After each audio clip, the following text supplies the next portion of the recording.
je suis le directeur général de l'Agence congolaise des grands travaux. Et je voudrais, avant de répondre à la question, parce que je sais que tout le monde attend la réponse par rapport aux 7 milliards de dollars que la RDC a gagné, comment on a fait pour les gagner. Et ça, évidemment, nous avons des experts qui ont été dans les discussions, des négociations de haut niveau. Et nous, par contre, nous bénéficions, n'est-ce pas, des retombées de ces négociations. Donc, au jour d'aujourd'hui, je prends la parole en tant que directeur général de l'Agence congolaise des grands travaux, comme je disais, qui est le bras technique de ces accords. Alors, mon plan de travail, c'est que je vais pouvoir... ma présentation va circuler autour de 4 points, à savoir, je fais une petite présentation sur l'Agence congolaise des grands travaux. Et le deuxième point, la situation des infrastructures routières en RDC.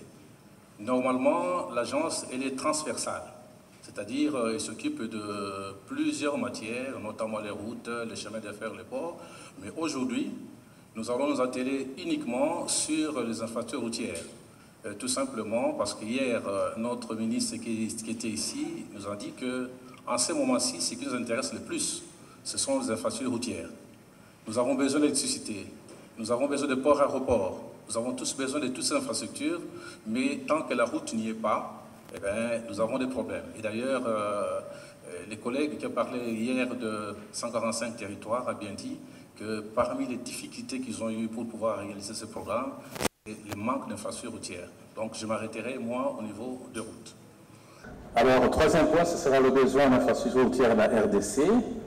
Et puis, après, on verra, on va chuter sur les retombées d'obtention de financement d'une hauteur de 7 milliards vue par la CGT. L'Agence congolaise de grands travaux, en sigle ACGT, est un service public à caractère technique doté d'une autonomie financière. Il a été créé en 2008, le 26 août exactement. Il est placé sous tutelle du ministère ayant les infrastructures dans ses attributions. Contrairement à mon collègue, le pasteur Chembo, lui, il est sous tutelle de la primature. Donc nous sommes maîtres d'ouvrage délégués, mais sous tutelle, n'est-ce pas, du ministère des Infrastructures. Donc vous comprendrez que je vais aborder tout ce que je dirai ici, ce sera sous la ligne droite de ce que le ministre a dit hier. Donc il n'y a aucune contradiction parce que nous faisons la même chose.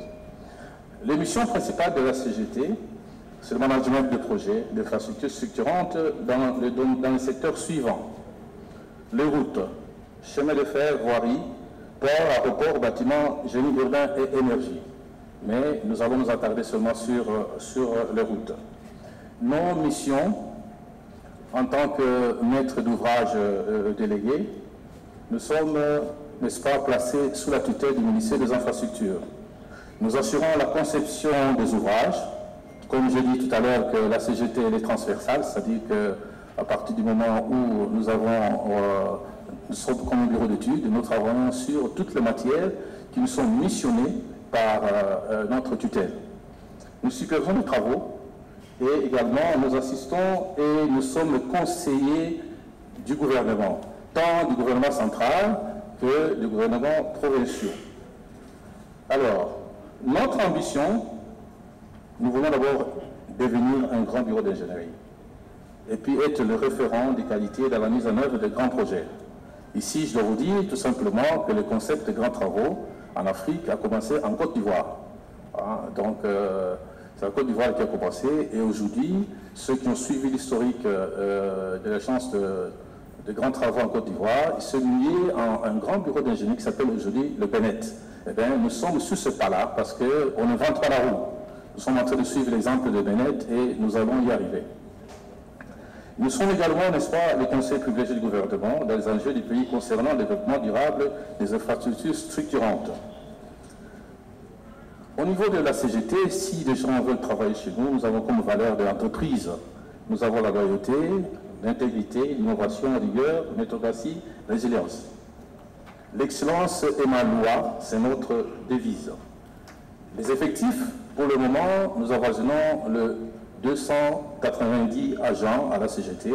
Il y a quelques temps, nous étions à 200. Aujourd'hui, nous avons ajouté 80 agents Et il y a encore 2 semaines, nous venons de passer un concours pour recruter encore des ingénieurs parce que nous savons que nous avons une certaine immensité du travail qui nous attend. Vous comprenez déjà que je suis déjà dans le retombée, n'est-ce pas, de 7 milliards. Donc ce n'est pas la petite équipe qui avait géré à l'époque, n'est-ce pas, 1 milliard. Maintenant, nous allons nous en tenons une dimension supérieure. Donc nous sommes obligés également de recruter et les ressources humaines et les ressources techniques également. Notre expérience, nous avons une expérience acquise dans le développement de la gestion des partenaires publics-privés. En ce qui concerne les routes, je vous dis que nous avons 10 déjà. Nous avons acquis une expérience avérée en ce qui concerne la gestion des routes parce qu'au jour d'aujourd'hui, nous gérons à peu près 10 routes concédées. Nous avons le pilotage de projets. Nous réalisons également des études techniques des projets d'infrastructure. Au jour d'aujourd'hui, nous avons plusieurs projets parce que la CGT aujourd'hui est la première institution publique et privée avec une telle concentration des ingénieurs de haut niveau. Donc à ce titre-là, nous sommes en train de prévaloir d'être un grand bureau d'études. Nous faisons également le contrôle et la surveillance des travaux. Dans certains cas, peut-être quelqu'un nous dira qu'il y aura peut-être conflit d'intérêts. Donc dès le moment où nous faisons l'étude, nous faisons également le contrôle et la surveillance. Tout dépend de ce que le ministre nous demande de faire. Donc toutes les missions que nous le faisons sous la direction de notre ministère. Pour arriver à devenir un grand bureau d'études, il faut avoir des outils. La tête seule ne suffit pas. Il y a quelques années, on faisait des études topographiques, on prenait une année, 6 mois pour faire des études topographiques, mais pour le moment, sur le même terrain, on est capable avec des équipements de haute technologie de réduire la durée d'une année en 1 mois ou 2 mois à cause, n'est-ce pas, avec la présence des équipements. Et nous avons plusieurs équipements que vous avez la chance de voir. Nous avons certains équipements comme le déflectomètre, nous sommes peut-être le seul à pouvoir les détenir. Et je dois également me plaindre ici en disant que tous ces équipements que nous avons acquis, mais entre guillemets, ils chôment un peu parce que nous n'avons pas beaucoup de marchés et nous invitons les partenaires privés et techniques qui sont d'ailleurs présents dans la salle ici. Quand vous allez obtenir des marchés en RDC, eh bien, n'allez plus ailleurs pour pouvoir louer les équipements parce que nous en avons ici. Peut-être qu'on n'a pas fait trop de publicité, mais ces équipements sont disponibles pour vous et pour nous tous. Alors, quelques chiffres pour illustrer, n'est-ce pas, ce que nous avons fait au niveau de l'Agence congolaise de grands travaux. Nous avons au jour d'aujourd'hui 16 ans d'existence, 73 projets mis en œuvre et en cours d'exécution, avec une valeur avoisinant le 4 milliards. Les 4 milliards sont évidemment subdivisés en plusieurs projets. Donc nous avons 10 concessions comme je l'ai dit tout à l'heure. Nous avons 59 projets que nous avons réalisés sous le programme Sino-Congolais qui avoisinerait dans le 15 ans le 1 milliard. Donc vous comprenez déjà que quand on parle de 7 milliards, nous pendant 15 ans nous avons seulement eu droit à 1 milliard, et bien à partir de maintenant ce sera 7 milliards. Donc les réponses ne sont pas trop loin quand on va vous poser la question de savoir est-ce que nous avons gagné ou pas. Je vous dis qu'en 15 ans, on a juste 1 milliard et là, nous allons avoir 7 milliards qu'on pourra, n'est-ce pas, utiliser dans les 5 ans à venir. 88 projets d'études que nous avons pu faire en 15 ans, c'est à la fois peu, mais beaucoup. Parce que vous savez que dans notre pays, nous souffrons d'une grande carence des études. Mon ministre hier est passé par ici, il a dit la même chose, que nous avons de gros problèmes. Mais généralement, on donne l'argent pour faire des infrastructures, mais pas des études. Alors, si bien qu'il y a certains projets qui commencent parfois au même moment, on fait des études, on fait des travaux, et la conséquence, c'est qu'on se retrouve avec des devis ou des prix qu'on ne sait plus maîtriser. C'est pour cela que nous avons pris l'avance en disant que désormais, tout ce que nous ferons doit être précédé par des études. Alors, nous avons réalisé à peu près 1470 km de routes bitumées en 1 fois 2 voies. Ce n'est pas beaucoup. Pour un pays comme le nôtre, vous verrez les chiffres tout à l'heure, avoir fait pendant 15 ans à peu près 1500 km, si vous faites la division, eh bien, vous verrez que nous sommes aux alentours de 100 km par an. hein, donc nous sommes vraiment très loin. Et quand je vais chuter avec l'espace que nous comptons faire, le ministre hier était ici, il a parlé de 3000 km de route par an. Donc vous voyez déjà la grande différence quand nous avons parlé de 100 km par an. Et là, nous passons de 100 à 3000 km de route. Donc, vous pouvez vous-même déjà comprendre si nous avons gagné ou nous avons perdu. Alors, nous avons construit 23 ponts, 3 stades de 10 000 places. Ce sont des stades que nous avons construits à Kalemi, nous avons construits à Goma, nous avons construit également à Bunia. Les stades sont là, visibles, vous le verrez. Mais le pays est tellement grand, les besoins sont tellement énormes, quand vous construisez un stade quelque part, ben, on ne sent pas l'impact. C'est ça le problème de la RDC. Donc, généralement, les gens nous comparent parfois en termes de résultats à d'autres pays, mais nous sommes un pays continent. Donc, vous devez comprendre que nous essayons, en voulant satisfaire tout le monde, et finalement, on s'éparpille, et puis les résultats ne sont plus visibles. Nous avons également construit 6 passerelles. Au niveau, quand les gens viennent de l'aéroport, les 6 passerelles ont été financées par le gouvernement congolais. Ils sont sur les boulevards Lumumba. Nous avons construit également une usine de captage d'eau à Kamina, un hôpital de 400 lits qui s'appelle l'hôpital cinquantenaire, ça c'est nous qui avons fait également. Il y a une usine de production, des unités de préfabriquées d'une capacité de 2000 mètres carrés par jour. Ici, je dois vous dire que nous avons construit une grande usine à Kisangani, mais nous avons péché tous par le fait que nous n'avons pas fait trop de publicité. Donc, parce que jusqu'aujourd'hui, j'apprends encore que les gens passent des commandes de panneaux préfabriqués à l'étranger, alors qu'on arrive avec Kisangani, nous avons une usine qui est toute neuve, et pour lesquelles d'ailleurs nous avons sollicité l'appui des partenaires qui sont ici. L'usine est là, ils peuvent fabriquer, n'est-ce pas, des panneaux dont vous avez besoin pour la construction. Alors, dans ce contexte, à travers son plan national de stratégie de développement, la RDC s'est engagée dans la voie des réformes pour booster son économie avec le concours du secteur privé. Dans une situation de crise économique mondiale qui touche en premier lieu les plus fragiles, ce développement ne peut se concrétiser sans la construction et la modernisation d'infrastructures structurantes. Ici, je vais encore parler de routes. Quelle est l'image, la photographie, n'est-ce pas, de notre pays? Nous sommes un pays continent avec 153 000 km de routes, dont 58 000 sont des routes d'intérêt général. Mais malheureusement, sur les 58, il y a à peine 3 000 km de routes asphaltées. Ce qui nous ramène à un niveau d'à peu près 5%. Et le niveau minimal au niveau de l'Afrique subsaharienne est de 25%. Donc de 25%, et nous sommes à 5%. Donc nous avons l'état de route chez nous, c'est un état très pitié. Alors, le ministre d'État qui était ici avec nous hier, il a dit, pour pouvoir combler ces gaps, c'est-à-dire de 5% jusqu'à 25%, il faut construire 12 000 km de route. Vous voyez, déjà pendant 64 ans, parce que nous sommes indépendants depuis 64 ans, nous avons pu construire 3 000 km de route. Et aujourd'hui, nous devons, n'est-ce pas, gagner ces caps. Donc, nous allons construire 12 km de route. Et au niveau de l'agence congolaise des grands travaux avec le programme national congolais, nous pensons que nous sommes capables de pouvoir construire 1000 km. C'est-à-dire les 3000 km de route dont le ministre a parlé, il y a 2000 qui seront construits par d'autres partenaires, tandis que l'agence pourra construire, n'est-ce pas, 1000 km de route. Bon, on me dit qu'il y a encore, je dois trouver derrière le temps. Je vais y aller très rapidement. Alors, il y a une carte qui va vous être projetée tout à l'heure. Et la carte aujourd'hui, l'ambition que nous avons, c'est d'avoir toute cette route que nous allons construire en 5 ans. Parce que le président de la République voudrait doter, n'est-ce pas, de son pays de grandes infrastructures. Et vous savez que sur les 7 milliards qu'on a obtenus, le chef de l'État a demandé que 90% au moins de cette enveloppe soit utilisée pour construire les routes. Parce qu'il s'est rendu compte que sans les routes, il n'y a rien.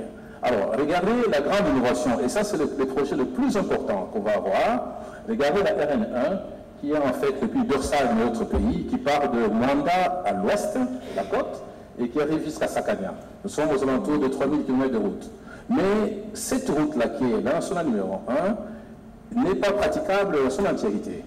Donc, à peu près, nous avons 2000 km de route qu'on peut faire, mais il y a un grand trou qui existe entre la ville de Mbuji-Mayi et Ngouba, donc Mbuji-Mayi dans les Kasaï et Ngouba dans les Katanga. Donc nous avons à peu près 900 km qui ne sont pas praticables. Donc cette route-là, il est impossible de partir de l'ouest à l'est de la République parce qu'il faut nécessairement construire cette route-là. Et l'ambition que nous avons maintenant dans les programmes nationaux congolais, avec la vision de son excellence de M. le Président, c'est de construire cette route-là minimum 4 ans. En 4 ans, il faut faire les 900 km. Nous allons donc mettre une batterie d'entreprises, peut-être 5 ou 6 entreprises qui seront là, avec des missions de contrôle qu'on va recruter, qui sont dans cette salle, le bureau d'études. Mais en 4 ans, c'est notre défi. Il faudra qu'on soit capable de partir de l'Est à l'Ouest par la RN1. Donc ça, c'est le plus grand projet. Le deuxième, à Kinshasa, vous savez que Kinshasa, pour le moment, nous souffrons d'un grand problème, c'est les embouteillages. Les embouteillages, pourquoi? Parce que la population a augmenté, mais les équipements, les infrastructures restent les mêmes. Donc, le problème que nous allons avoir un jour, c'est que nous verrons un jour la ville s'arrêter. On s'arrête carrément, on ne sait plus bouger, personne ne va pouvoir bouger. Et c'est une source d'insécurité. C'est pour cette raison que nous avons pensé, au niveau du ministère des Infrastructures et sous l'impulsion du président de la République, de pouvoir construire des routes périphériques. Ceux qui connaissent la ville de Kinshasa, le rocade sud-ouest, qui commence par Lutendele. De Lutendele, on remonte jusqu'à Mitendi pour croiser la RN1. Et à partir de Mitendi, nous allons vers la gare centrale. La gare centrale, on longe un peu Kimenza, ceux qui connaissent la ville, et puis pour arriver jusqu'à l'aéroport. Donc c'est un grand projet qui va commencer dans quelques heures, pour ne pas parler des jours.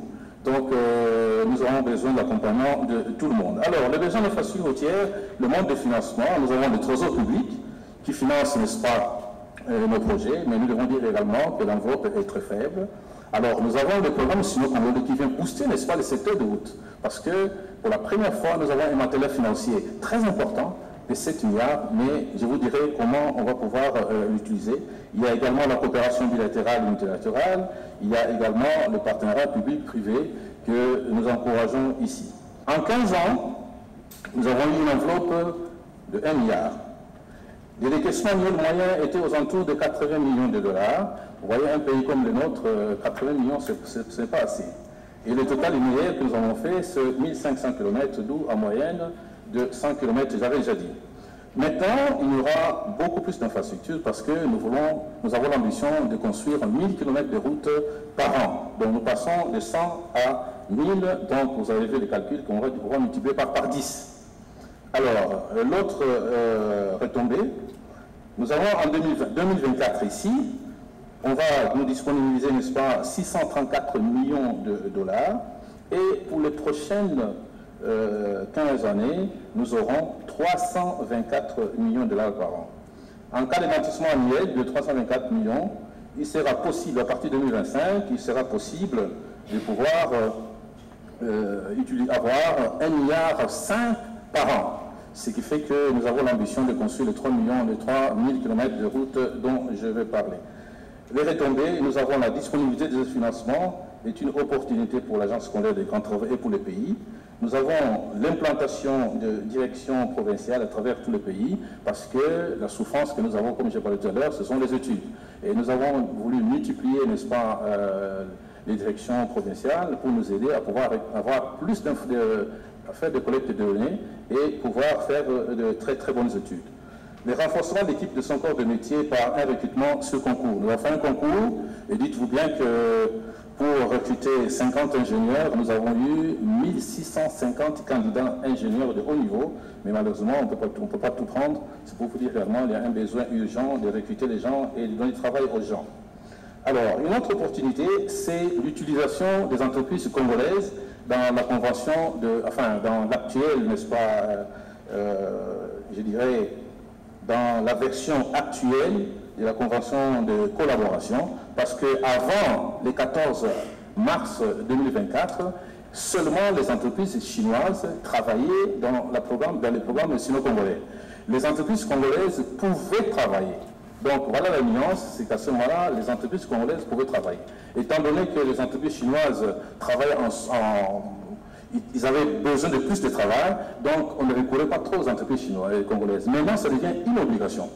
Ça devient une obligation. À partir de maintenant, les entreprises congolaises ont une enveloppe et ils doivent travailler. Et quand je parle des entreprises congolaises, il y aura également la participation des entreprises internationales, c'est-à-dire comme les missions de contrôle. Nous avons également le bureau d'études qui vont pouvoir participer parce que nous seuls, nous sommes incapables de pouvoir faire les études de tous ces pays et avoir, n'est-ce pas, pouvoir consommer le 1,5 milliard dont on a parlé. Donc, nous avons la collaboration avec les autres structures sœurs, la possibilité également de recruter les missions d'études et de contrôle internationales. Alors, j'ai la construction de la RN1, Mbujima et Ngouba, ça nous avons parlé, la construction des rocades avec 62 km, la construction des routes Kananga-Kalambouji, ce sont les 3 projets qui vont commencer tout de suite. À l'autre retombée, nous avons la continuité du trafic entre Banana et Sakania, le plus-value de transport terrestre, l'opportunité pour les miniers, l'évacuation de matières premières produites essentiellement dans les grands Katanga vers le port de Banana actuellement en cours de construction. L'amélioration des acquisitions locales sur toute la route. Donc imaginez ce que nous allons voir comme retombée si les mines qui partent du Katanga doivent aller à Mwanda. Pour le moment, il n'y a pas de choix. Nous sommes obligés de partir à Durban, nous sommes obligés de partir à Mombasa, obligés de passer par Dar es Salaam, parce que la République démocratique du Congo ne donne pas d'opportunité. Il n'y en aura pas de route. Il faut partir à l'hôpital. Mais maintenant, après la construction dont je parlais entre Mbujimai et Ngouba, les miniers pourront partir, n'est-ce pas, du Katanga et faire tous les trajets, même s'ils le font en 40 heures. Hein, ils vont parcourir le même trajet qu'ils feraient avant pour aller à Durban, mais cette fois, ils vont le faire dans le pays. Il y aura des retombées, parce qu'ils ne vont plus traverser d'autres pays, tout va rester au Congo. Ils vont passer les nuits dans les hôtels, ils vont pouvoir recruter des gens. Donc voilà les retombées que nous allons pouvoir récolter avec le programme sino-congolais. Donc il y aura un accroissement de la compétitivité et renforcement de l'intégration régionale et commerciale. Nous aurons également le renforcement de la concurrence, qui va entraîner à coup sûr la baisse des prix. Parce que vous savez que nous sommes à Kinshasa, le sac de ciment coûte 9 $, 10 $ ici, mais si vous allez à Mbujima, il est à 50 $. Alors que quand la route sera construite, eh bien, nous allons avoir une chute terrible des prix. Et nous avons vu ça à Chikapa. Aujourd'hui, quand vous allez à Chikapa, ils ont les prix qui sont exactement comme, n'est-ce pas, à Kinshasa. Donc, la construction de cette route va booster l'économie d'une manière générale.